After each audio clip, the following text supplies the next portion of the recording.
On 6 February, acting on a tip of a special Naka was set up in front of SBI Khatkhati, and at about 6:30 p.m., a bus bearing registration number NL07B0255 was intercepted, and after thorough search, cases containing 26 grams heroin has been recovered from the possessions of Raj Mahammad, son of O-Abdul Mannan, residents of Bhomoraguri, Tejpur.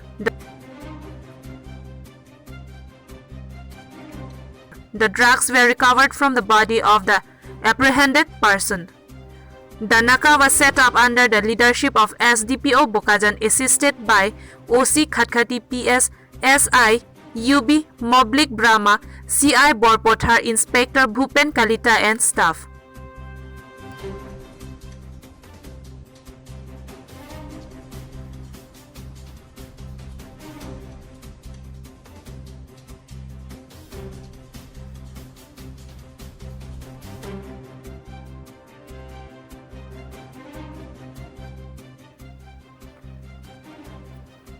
Bisnu Lekte from Hanjang Langso, 365 News India.